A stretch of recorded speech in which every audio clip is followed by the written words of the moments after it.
So, good evening and welcome to one and all. I'm Shweta from Clarnet, the designated session assistant for a seamless experience of the session. Clarnet is very proud to be a digital partner for this event organized by Indian Society for Critical Care Medicine, Hyderabad. And the today's session is on Secrets of DrNB Practicals, the assessor's perspective. Clarnet is India's most trusted and widely used digital platform with multiple enriching services exclusively for doctors. Let's begin today's session, for which I would like to hand over the session to Dr. Niranjan, sir. Over to you, sir. Kindly proceed. Yeah, thank you, CleanNet, and thank you, Swetaji, for such a nice introduction. So, good evening, all friends. Welcome here. So, today evening we are going to discuss on a very important topic. So that's the last moment preparations for the exam going students in the field of DRNB, critical care medicines.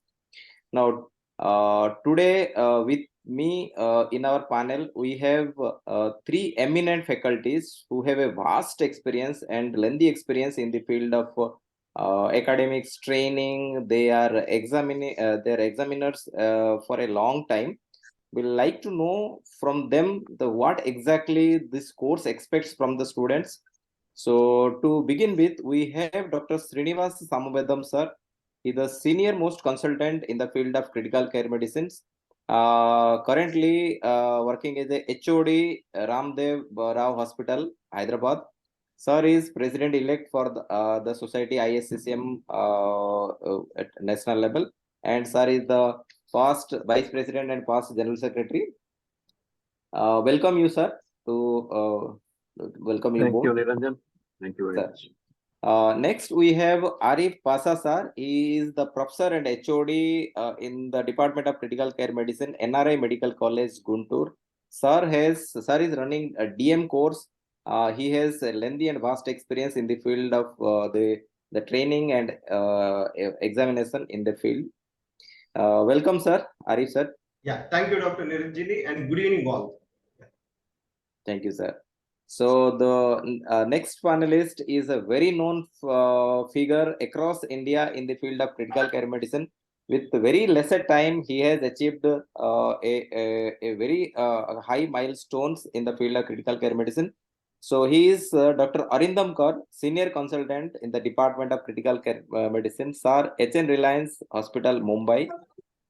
He is secretary for examination for ISCCM, the Indian College of Critical Care Medicine, and past general secretary to the society. So he has a vast experience not only in the field of critical care medicine. He has his own course. He has trained a hundred of allied a trainee. So we like to know from him. So regarding this course, Arindham sir, welcome to this. Welcome to this, sir. Thank you. Thank you all. Yeah, friends. Over time, like the critical care medicine has expanded from the four walls of ICU to like various subfields and various areas. So subsequently, it got ramified to like neuro, nephro, cardiac critical care, then high-end stuff. So, but the critical care examination, it's like it was never this structured before. So over time, so there are three kinds of courses running in this country. One is the MCI or the NMC like guided, that's the DM course. Second is the DRNB from the NBE, and third is the from ISCCM, that is IDCCM and IFCCM course. Now today evening we are going to discuss on the exam pattern, or the what the examiner or the course expects from the students, those who are going to appear the examination. It's because the course is being vast day by day. So like there are so many like hurdles the students face before going to the final exam. So my first question to Arindham Korsar in a lighter note, sir, DRNB exam, how difficult or how easy? So your view. Sir, please unmute. Both Srinivas sir and Pasha sir are here, right? So both of them are there. So I would take their permission and as you have asked it as a lighter note, So this is the final exams that you are giving in your career, right? And first of all, there should not be any syllabus to it. Anything that you have read from the beginning and to this pinnacle of your career can be included. So you can be even asked a nursery rhyme to physics, Charles' law, Boyle's law, Hagen-Pointilly's law, to anything which according to the wish of the examiner. So first of all, don't bind yourself on the syllabus part. And if you are prepared, it is easy. If you are not prepared, it is going to be really difficult. And my teacher, who was a legend in the field of anesthesia, right, and he always used to tell that, master, you have 3 years to prepare, right? It's not about a month preparation, it's a 3 year of preparation. So all the entire 3 year of your course is your learning process. So I think we Indians we have been given exams from the beginning, right? From the womb to coming out and then getting into the prep school to all others. I think at this juncture of your career, none of the students are afraid of the exams itself. So let them enjoy the experience itself, right? So the I would say bat like Birender Sehwag or Rinku Singh. Enjoy the exams itself, go there. And because what we think, I think Srinivas sir will agree with me, that the students are much more in core knowledge, they are ahead of the examiners. Honestly, I would tell you on that part. The examiners are ahead in terms of experience, in terms of what to ask, which would be difficult for the students to answer. So we know that trick. But core knowledge, why you guys are loaded with the new information, right? We are, our gray cells are declined. So the exam should not be difficult for it. You just it's about the mindset. But I would ask both Asif sir and Srinivas sir to comment on this. Srinivas, sir. Yeah, I agree with Arindham that critical care is like life.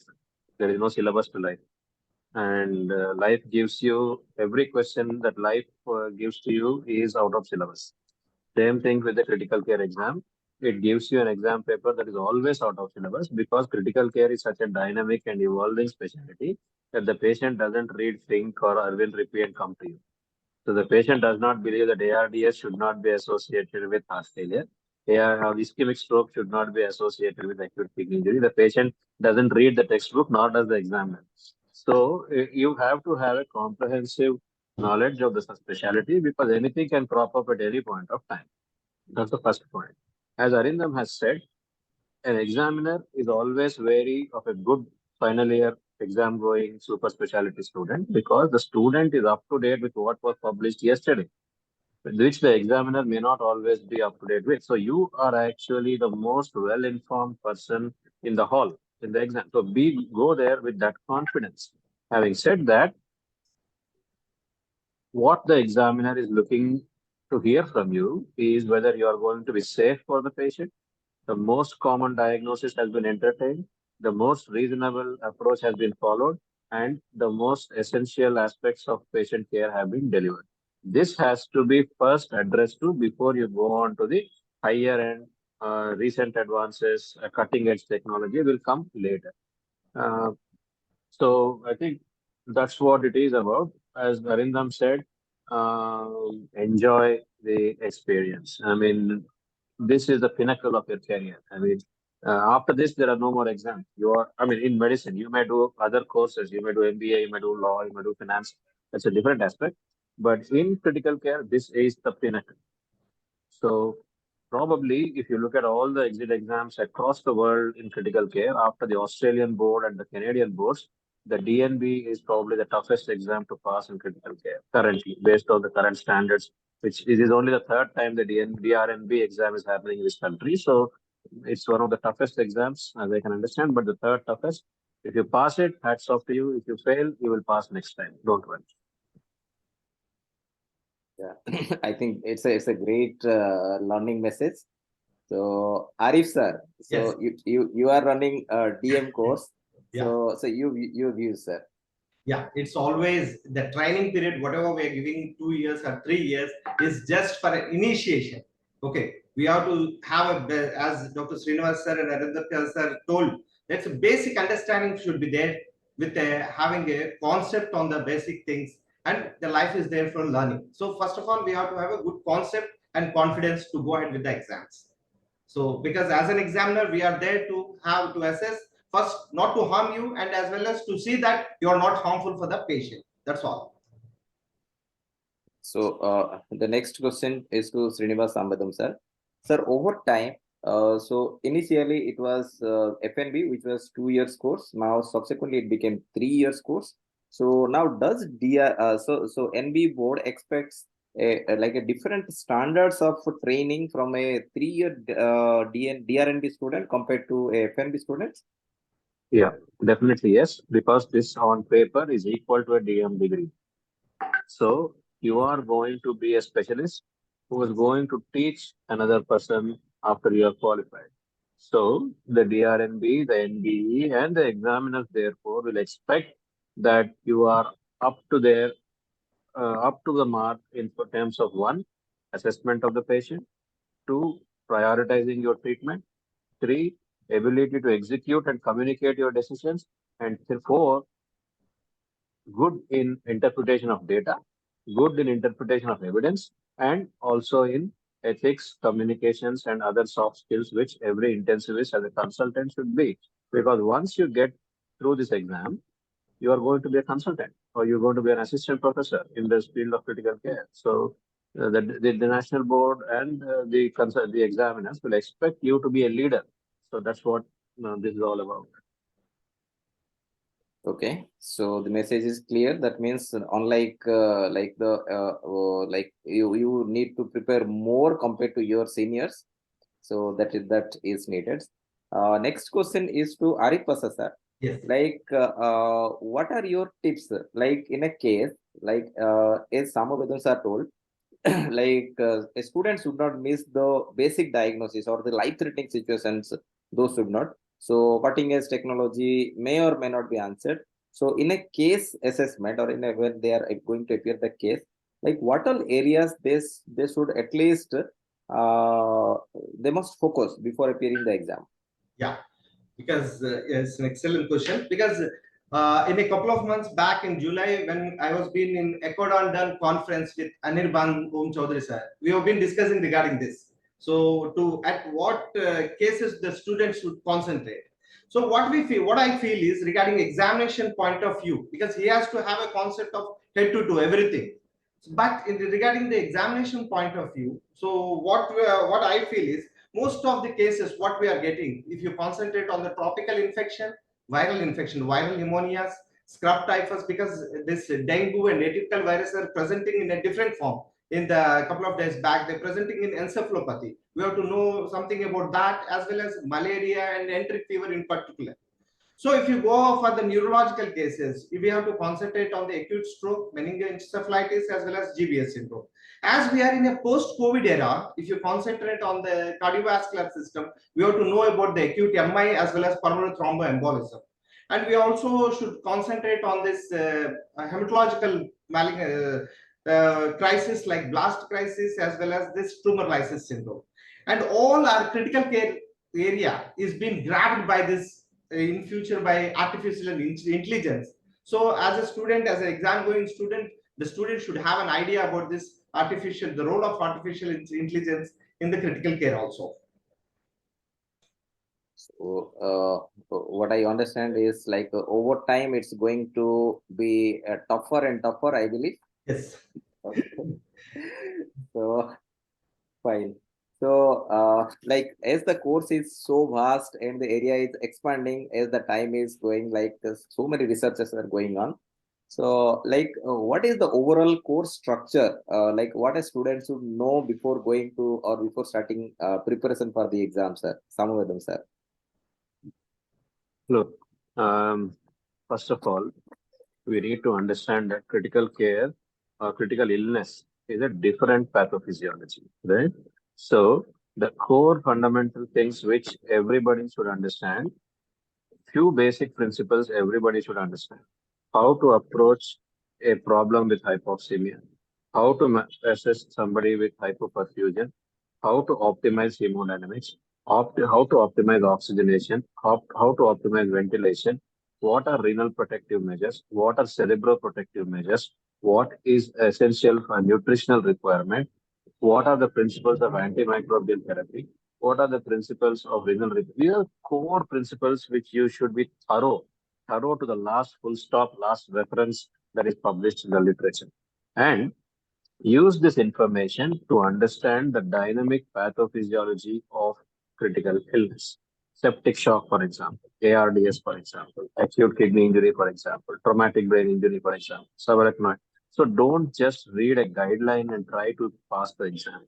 Understand the pathophysiology, which will then help you to understand the therapeutic strategies. That is the first fundamental principle.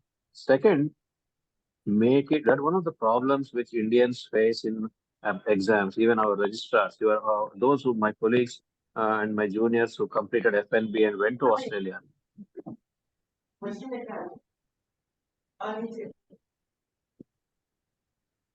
Can I continue? Sir, please, sir. Yeah. So, so the problem we face is that we jump to diagnosis first. We don't make a structured analysis of an S-bar approach to a clinical problem. What is this S-bar? Very similar to what you follow during your clinical handover in the morning. What is the situation you are facing? Against what background? What is your assessment of this problem? And what is your response? So this has to be your basic structure of approaching a problem in the intensive care unit, and that every student who appears for DM or DrNB should be perfect in. You don't see in medicine, for example, the past history becomes very important. You start off by saying, I have a diabetic, hypertensive, hypothyroid patient presenting with ischemic stroke. But in critical care, you start off with, I am dealing with a patient with septic shock, secondary to a cellulitis on a background of diabetes and hypertension. So this is the difference between what an internal medicine or an anesthesiologist would look at a problem from what a critical care specialist would look at a problem.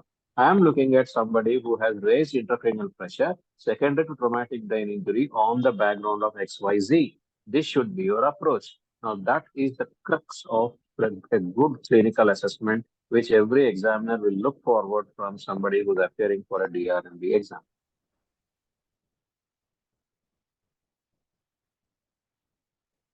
Niranjan? Yeah. Sir. Thank you, sir. Arindham, sir, would you comment on the structure? The NB is running, so the type of, sir, unmute. Sorry, I muted because some of person was talking. So I was actually dividing that entire sort of, if you say syllabus, so because everyone wants to know that what they. So first of all, if you see the what are the domains that we could be asked, right? So in the clinical domain, one part is clinical skills, examinations, and all others. Then your diagnostic and your data interpretation, diagnostic approach, how you approach. Third part is more of a management, intervention, procedural skills, and others. And lastly, your overall assessment, differential approach, and all others. So this is the core clinical part. Then the second part, which is your because you are, once you pass, you are becoming a teacher.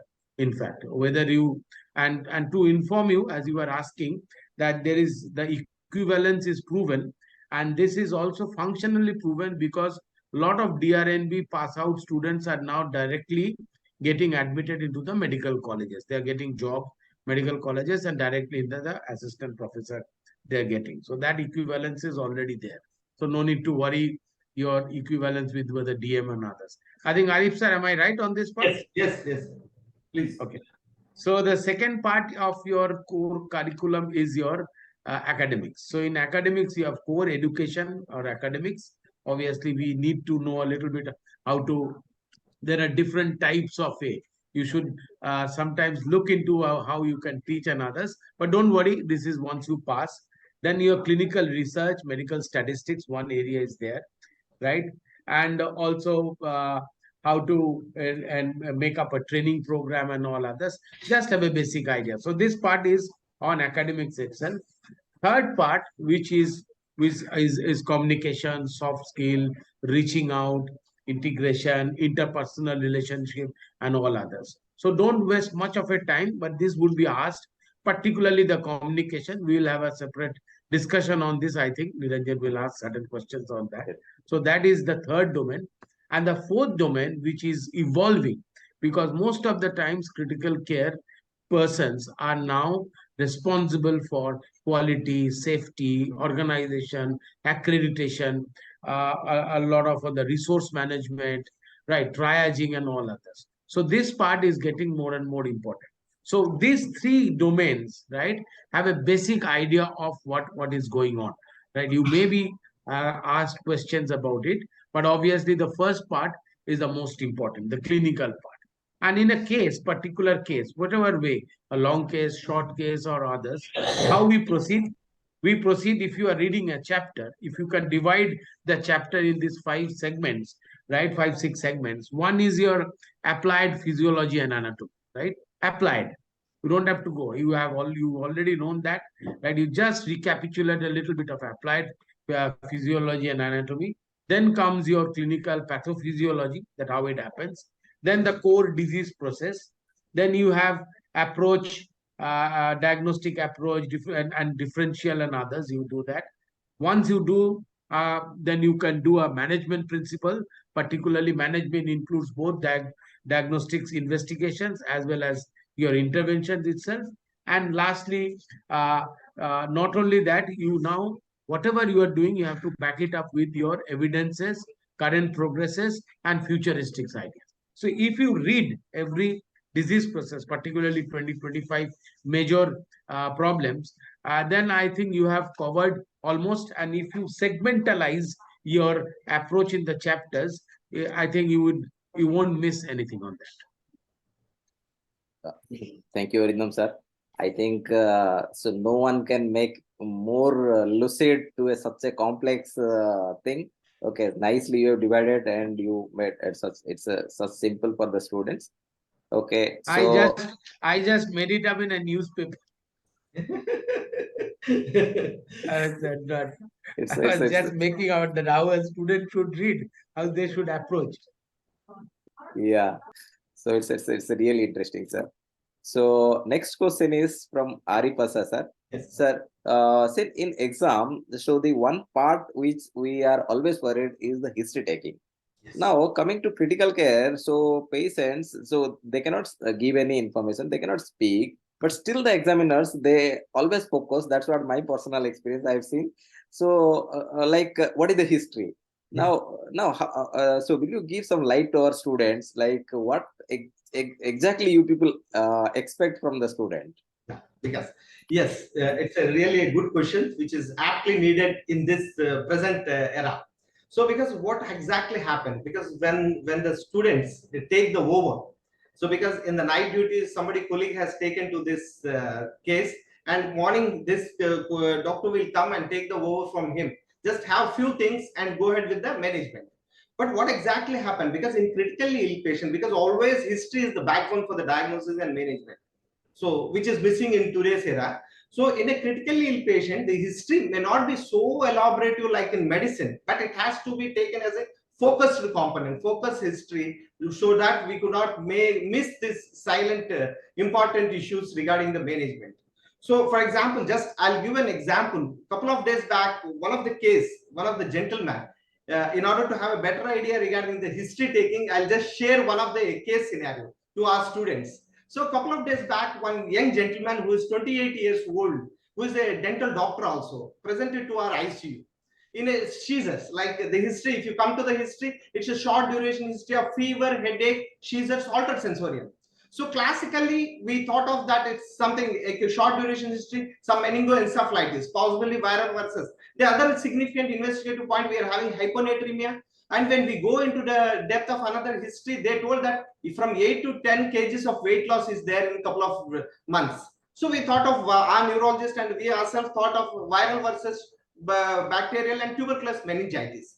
So we have been evaluated, done the imaging, there is nothing has been found, and we have done the CSF, there is nothing conclusive we got. So we ourselves as well as our neurologist sat and we are just missing something, the link here. So we again called the parents as well as the brother who is doing his MBBS in the nearby medical college. We sat them and we got again re-investigated the history, re-interrogated. What they came to, what they told was, we are really astonished with that information. What they told was, this doctor who is a dental doctor has been taking from past couple of years the tramadol injections, the tramadol injection in high dose, like 400 mg per day as an IV. He's a drug addict. Because of the tramadol, he's getting the seizures as well as hyponatremia.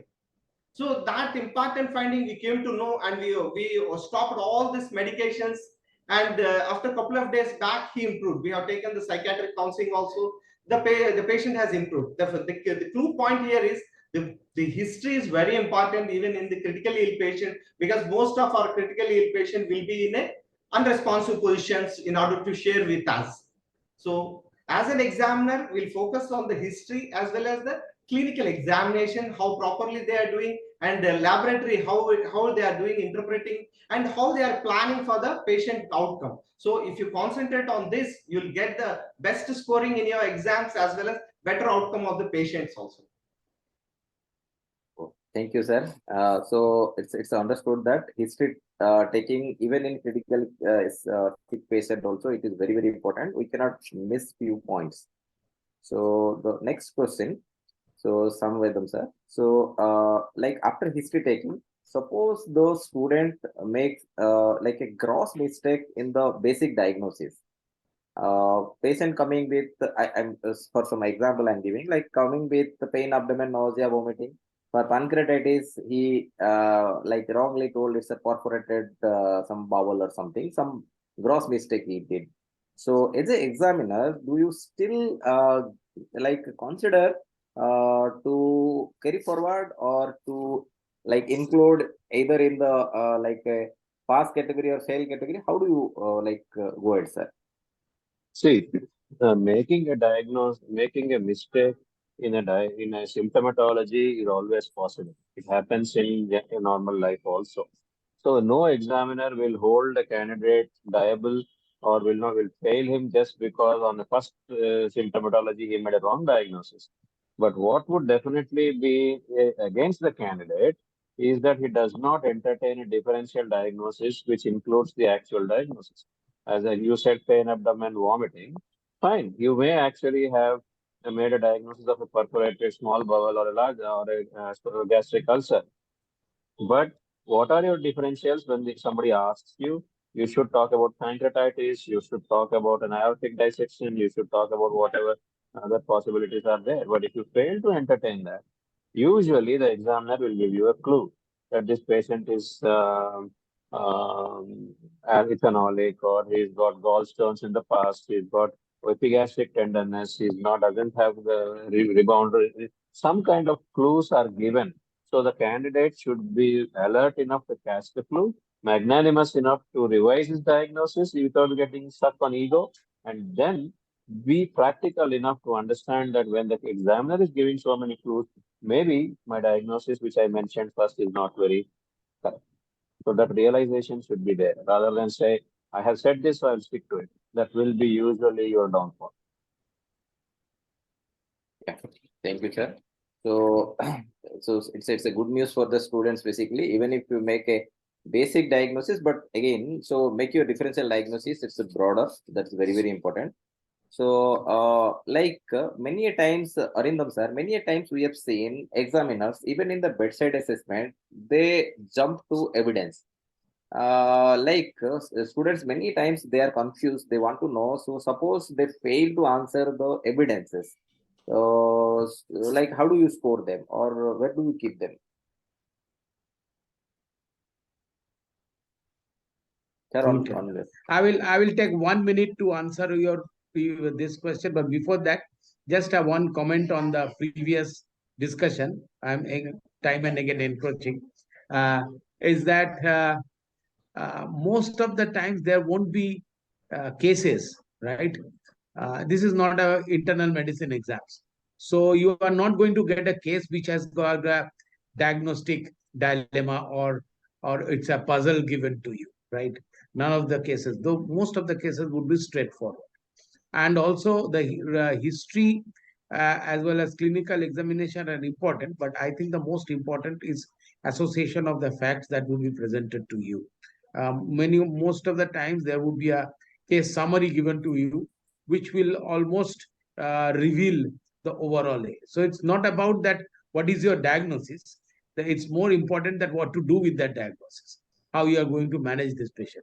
And most of the critical care cases would be with a complex of comorbidities and complications and all others. So association of those facts are important.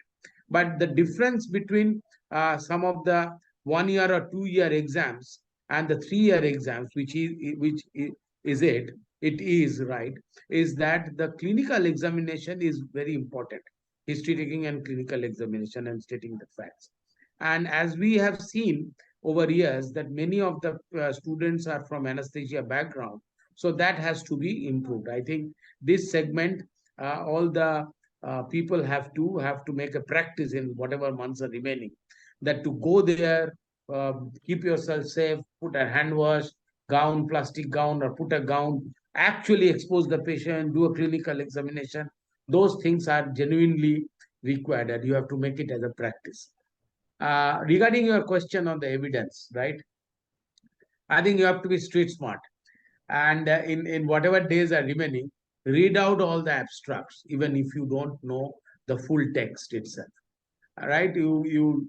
There are not many path breaking every time it is coming, right? But you can actually make a list of 100 all time important your sort of okay, your trials, and read about that, not more than 100. And if you cannot read the entire text, you read the at least you read the abstract itself. And one good thing about about learning about the current evidences is the editorial in that particular, right? If you are reading, and one good thing is if you can manage, I think you guys are all linked with the Telegram channel, you are in the WhatsApp group, you have multiple groups that you are connected. So please read current opinion series, current opinion in critical care. In current opinion, that they come up with a quarterly. So quarterly means 4 issues per year. So last, if you see last 5-6 years, so around 2024 issues, try to get right. Sorry, the SIAB is closed down now, so someone can get. I'm sure that some of you have an access to an NML and other libraries or the IIT libraries. So get those 24, distribute among yourself. Every issue of current opinion gives you the entire detail of current evidences that is there. And also they will give you that which are the best papers, what are the significant findings of that paper, how it has contributed, whether it has changed the practice. So this is the very important. So go through it. You will be very well updated on the evidences. Yeah, thank you, sir. So students, the message is very clear that at least you must know the landmark trials. So it's not that difficult. Okay, so at least 100, minimum 100 trials will be there. So in the landmark category, so you can get those things in the exam. So next question is to Arif Pasha, sir. Usually in the DM exam or in the DrNB exam, so one crisis situation is given, or one like the management, like you are placing on center line, the patient had pneumothorax, had arrested and died. Now how are you going to handle the situation? I remember in my exam they told all your nurses, they went on strike. Yes. Now you are there alone, so how are you going to handle? Yes. So these are all like very, very unexpected areas. So is there any structured way how the students should answer? Yeah, because even though, because most of the time as a critical care residents, we are going through this. If you take any real life ICU case, like starting from head to toe, like meningoencephalitis, seizures, septic shock, ARDS, hypoxemia, and renal shutdown, cardiogenic shock, whatever may be, you have been dealing with this crisis management. Along with this whatever the mishaps happen in between. So we should know how to tackle the situation, because even assume that in your curriculum of 3 years period or 2 years period, one incident has happened. You should be aware of this, and you should know how to tackle the situations. So it will be more helpful to manage the patients. Thank you, sir. Again, Arindham sir. So regarding communication, again, nowadays, so I see in all these exams, so they give some scenario for communication. So they judge. So is there any structured way? So how? So what will be your advice I for will our give an students? example, but Arif sir were actually answering on that part. You see, when we started European exams and 2000, the OSCE based, right, way back in 2014-15, first 2 years, this question was one of the common questions, iatrogenic complications. You know, Niranjan, almost 95% of Indian candidates were answering that we will manage the patient but won't communicate. So that's how we had been aimed. So if you see the structure of answering is that first of all, you have to you have to take the responsibility and accept the fact that it had happened, and you have to clearly communicate on that part. Second, you have to manage the patient clinically. Obviously, you will take whatever iatrogenic complication that have. You have to apologize to the patient relatives and all others. Then you have to do what we do. It's called, you have to raise a clinical incidence, quality incidence or whatever you do, CQI incidents and all others. Then you have to do a root cause analysis, kappa. Then you include into the morbidity mate. Then you discuss. Then you rectify yourself. You train. So all these things now, it is a standard of care. I am sure all of our institutes, including your Apollo, our hospital where Pasha sir is practicing, we are doing this. I think these are the standard ways of answering. Regarding communication, these are you have 4 or 5 segments. In fact, if you have taken the recent exams that I have emphasized for ISCCM, I have 5 different groups of communications itself where you can test yourself. So broadly, the first one is breaking bad news, whether how to communicate and give a bad news to the day. Second is this one, the iatrogenic complications and how to approach and take care of that. Third is conflict management. If there is any conflict on all others, whether there are differences of opinion, difficulty, and all others. And one area is to take a consent itself, to obtain a difficult consent and all. Most of the times there would be some certain role playing or the role enactment created by the scenarios created by it. So there are some basic rules. I think you will have some sort of training on communications. So we will tell that. So basic rule is that you have to ask, you have to make them comfortable, sit in a room, ask whether what language they are comfortable with, to include anyone or others. So there are certain dramatization of the events, which gives you that you are respectful to the communication process, you are respectful to the patient relatives, and you have a proper intent to reach out. So we can practice some of the communication skills in subsequent classes. So this is what we have to do. Yeah, thank you, sir. So for students, so crisis management, the message is like it is not only the managing the crisis, immediately after management of the crisis. So communication, so many times the examiner may not ask, but they will be expecting you to answer the communication thing. If you fail to do that thing, probably you lost half of your marks. So my next question is to Samavedam sir. Sir, one of the difficult area, in fact, not like many of the institutes, they go into the details. Clinical assessment, bedside teaching, all these things are okay. So, like properly analyzing the articles, many of the students, they give feedback that they are not properly trained how to analyze an article. So, what an examiner expects from there, or what will be your tips to the students, sir?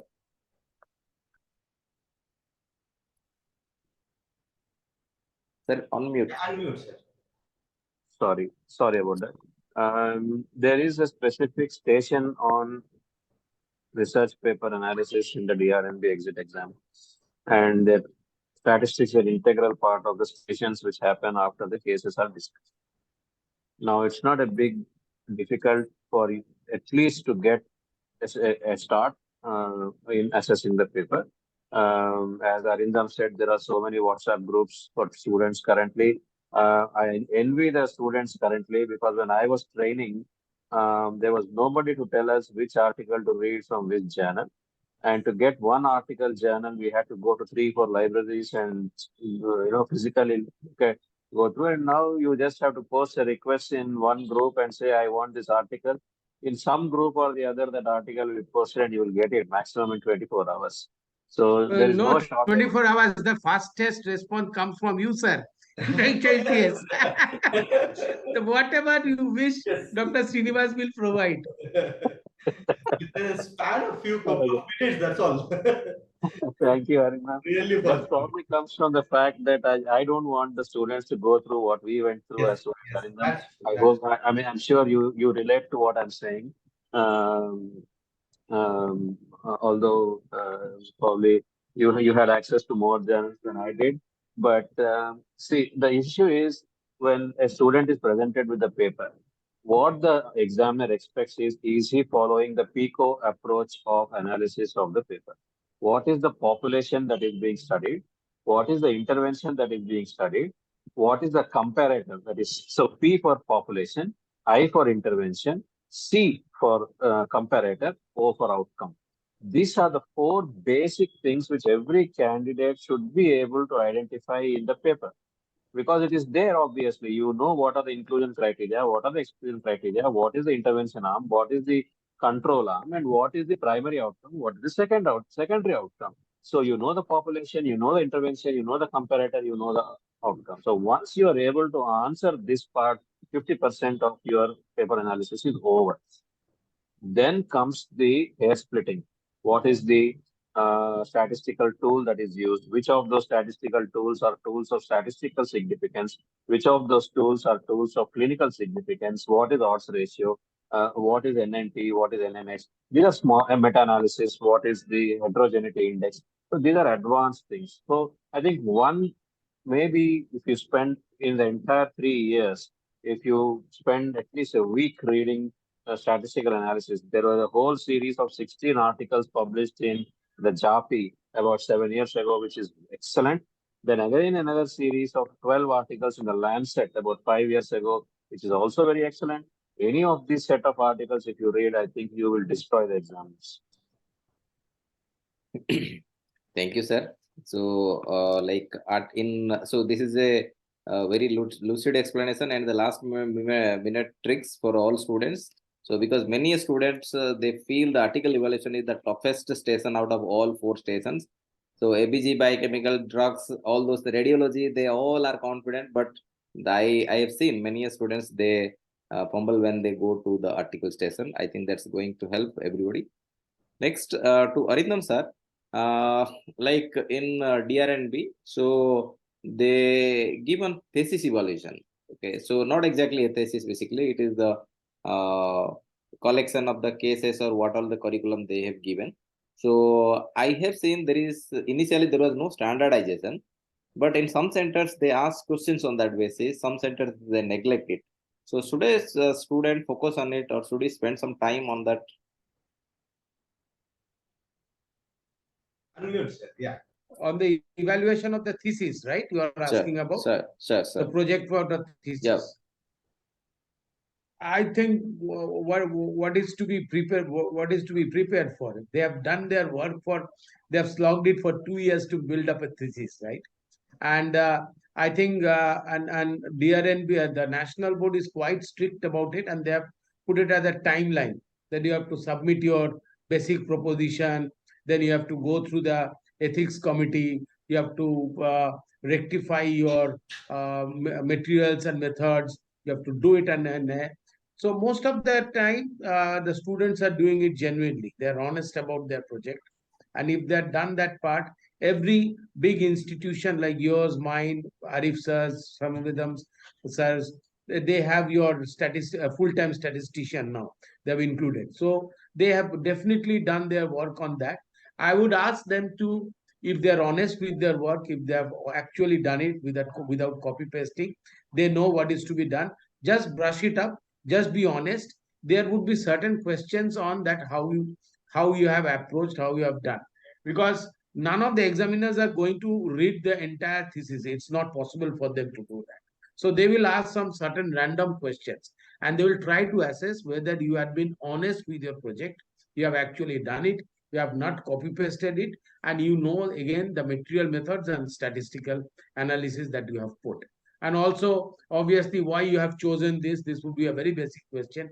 What purpose it has solved. So be prepared for, on those certain questions. Definitely it is included within the overall that the scoring process. Evaluation of thesis is I think certain numbers are also being assigned.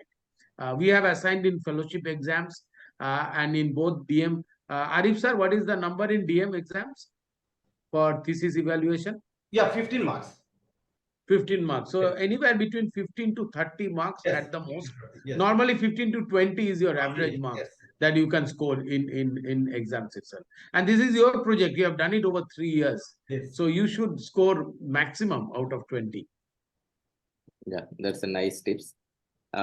Next, Arif sir. So Yes. specific question. Yes. Anyway, we are running out of time. So like one difficult station is like the APG biochemical. Yes. So many a times the examiner throw a paper with some random numbers.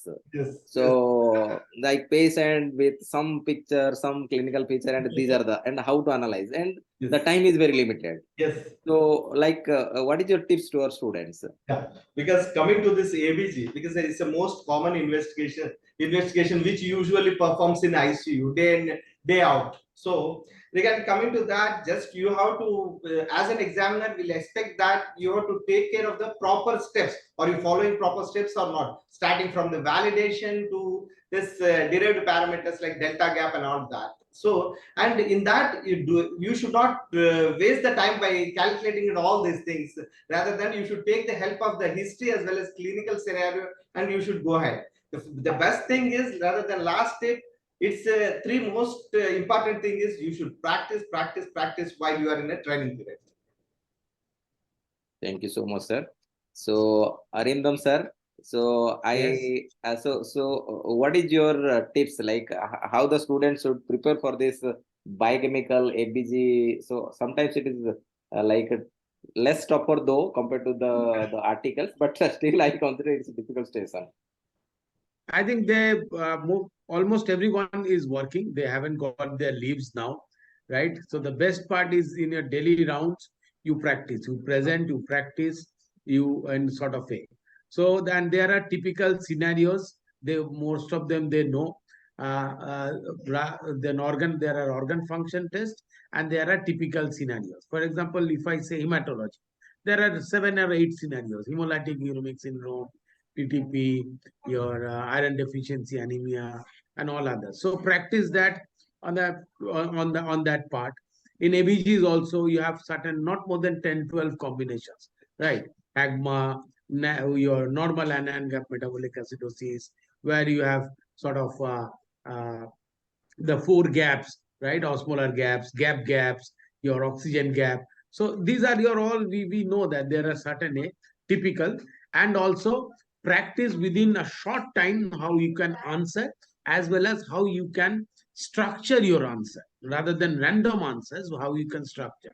So that's the best way. You practice with your people who have passed recently or your seniors, and teach to your unsuspecting juniors. They would love to listen to you, right? And then that will make your rounds very interesting on that part. So 2.5 months, do the practice every day, and you see there no one will create a scenario for you. For if I have to arrange an examination, or Arif sir has to arrange an examination, what we'll do, whatever the cases are there in last week, we will collect from there, right? We will take and all others. And there would be maybe hardly 10-15% of stock questions that we will bring up from our kitty. Otherwise, most of the 70-80% would be the recent. So that means they are all your regular patients that you are seeing, we are seeing, and all that. Those would be. So practice, and practice. That gives you an A. Regarding book, I think Bala Venkatesh data interpretation book is there. There are certain course material are available in the market, how you approach and others. And I think you can also organize, Niranjan, one data interpretation short course where we can discuss all those things. Yes. Thank you, sir. So this is like it's a, nice secret given by Arindham sir. Like no examiner will build or will construct the scenarios. अरे So every, किसके पास time है यार? Who has got the entire time to build up and all others, right? so So we student will, that and that that's yes. the actual real life scenarios. Why to create certain things Yes. which are not real in fact. So let's give all the actual cases. They will find out interpretation, analytics, and discussion are the most important aspect of critical care examination. Sure. So next question is a very interesting question. Basically, this question is from a student. So this question is for Samavedam sir, even others also can answer. Suppose, so one student once asked me, sir, suppose I know something is right and the examiner, he doesn't agree. Oh. So should should I stop there or should I try to convince the examiner? So like, what is your advice to our students, sir? Samavedam sir. I tried that when I was attending for my FNB exam, and I almost failed. So don't do that.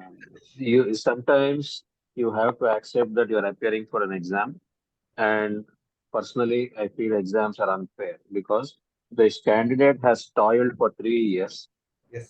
has worked in the ICU, has studied, has done research projects, has been reading for 3 years, and we are going to make an assessment of this candidate in an hour and a half or 2 hours is extremely unfair. That's the nature of every exam, right? That's the nature of every exam. So just like the World Cup final, right? We won through, came to the final, and the opposite team did all the homework about you, including what type of soil the pitch is made on. So you failed there, brother. You failed there. So yes, if the examiner is insisting that he is right, please accept it for in the interest of your passing the exam. Two things: never ever get into an argument with an examiner. That's true. And two, always see the other thing which the examiner may be trying to see is that as a consultant, as a team leader, are you somebody who is willing to accept a contrary point of view? This is very important for us to get things done in the intensive care unit. For example, a cardiologist may feel patient should be given diuretic. You may not accept. An nephrologist may feel that the patient needs bicarb. You may not accept. Can you work along with other people, accept contrarian point of view, and get the patient's interest topmost? Is something which every examiner will look at in a DM, DrNB exam. So if the examiner is insisting that he's right, he's also seeing whether you have that openness of mind to accept a second point of view, or you are just dogmatic to say, I am only right. So back off. Accept, yes, sir, this is also possible. I will consider it. I think he will calm down, he will mellow down, he will cool down, and you will go to the next question. I think this is more of more of a better political answer. Okay, I will consider. Arindham sir. Now, I think what Dr. Srinivas is trying to say, that one of the most important aspect that we should develop as a critical care or intensivist is your to manage situations, to handle situations where we are not agreeing but still have to work along with these people. And second is your flexibility. That's the most important aspect, that to, and also to make or take people into your stride, and to know when to give up in that way. But I think we are in a unfortunately the students are in a receiving position, just like in our life in a receiving position against our wife. So, and we have to accept certain fact on that part, right? Even when you know you are right, you have to accept that verdict without going into altercation. And lastly, but on a serious note, in fact, when Srinivas sir gets into his presidency, we have already started the process. We need to really train our examiners too. Right? I have been my decade-long experience in European exams. We are thoroughly trained and instructed. that even how to greet, how to respect the candidates, how to make them feel comfortable, how to bring out the best from them, right? How to sort of console them, comfort them, and all others, how not to insult them. And all these things do happen in Indian examinations. And but I think with the younger breed of examiners also, right, people things are changing. And I hope that the candidates do get a very, very conducive treatment from the examiners too. So I think the newer breed of examiners are not going to, even if they're not agreeing with you, right, they may not express. So that could be also a little tricky situation, right? So be careful. The most important message what Srinivas sir has given, that don't be dogmatic, don't stick to your A, don't be egoistic on that part, be flexible. Yeah, thank you, sir. So the next question is again, it's the continuation of your answer, sir. So like the students are in tremendous stress. Yes. So they've worked for 3 years. They've studied right now within maybe one day within. So somebody is going to decide their fat. So there is. So how the what is your advice? How should they manage their stress level? This to me? Yeah, sir. So others also Oh. can pitch in. Okay. So first of all, do not hurry during the exams itself. Reach 1 day or 2 days before. Enjoy the city. I always advise go and see the place, right? Go if you see every football or cricket match, what do? They go for the look for the pitch and go the pitch. So go and see your pitch. That tomorrow I'm coming here to conquer, right? To make a century out of it. So go and see that place so that there are no hurries on that part. Last final day you can brush up, but be much relaxed. Always remember that this is, as you say, that this is, do not take too much of pressure. This doesn't make a difference, right? Niranjan, honestly tell me, does anyone ask what was your result or something of that sort? It doesn't matter after 10 years of your life, it doesn't matter on that. So it's not going to decide your fate. You may think that it is going to decide your fate, but there is always a second chance and third chance. So absolutely be relaxed on that part. Give your best for the preparation, but do not worry about the whatever outcome is happening. Just like the whatever written in the Gita itself. So the more you are relaxed, right, the more you have chance to be successful. So I think the most important is to know that what is going through. Have a look into the venue itself, the examination process, or the medical college or institution where your seat is. Arrive early, be relaxed, dress yourself up in a simplest way, a little more formal. Go there before time, right? Take a chill pill, have a early sleep on the last day, around on the normal time, and that's it. You will enjoy. Have a plan. Most important is that have a post exam plan. What will you do? That was my best motivation. Okay, we will have a party. I will see. I was in Chennai. My seat was in Chennai, right? So I had noted down all the nightclubs of the Chennai. So my plan was post exams, what we will do. So absolutely be relaxed. You have given enough of exams to overcome this. Yeah, I think that is a very important piece of advice to all the students. Okay, on the stress management part. We'll conclude with few more questions. So the last minute tips and trips to the students. Arif Pasha, sir. Yes, because first of all, we have to think that whatever we can do, we have done it. We have prepared. So be relaxed. Just in a last moment, just whatever you have done, the slides, the algorithms, said you just go through that and just be confident and absolutely clear about the concept, like the basic things related to shock, ARDS, COPD, stroke, poisoning, hemodynamic monitoring, nutrition, and end of life care. So just have a basic concept and just go ahead, be confident. So last minute tips, Samavedam, sir. And also a little bit about the stress management. See, look, while I sympathize with everybody and everybody undergoes stress, right? But when you are actually appearing for a critical care exam, you are not expected to show any stress. Because if you and don't expect sympathy from an examiner, if you try to show that you are panicking or you are sweating or you are nervous, examiner will not be sympathetic to you because you are going to be a decision maker in 24 hours time. After this exam, you are going to make a decision on a patient's life. So there is no point in you are trying to get panicky. And panic always makes you do wrong, take wrong decisions, whether it's in life or whether it's in an exam. So be cool.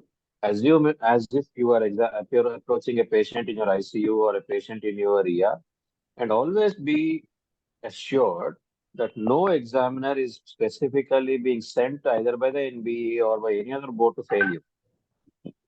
95% or more than that of examiners come there to pass you because we have been there before.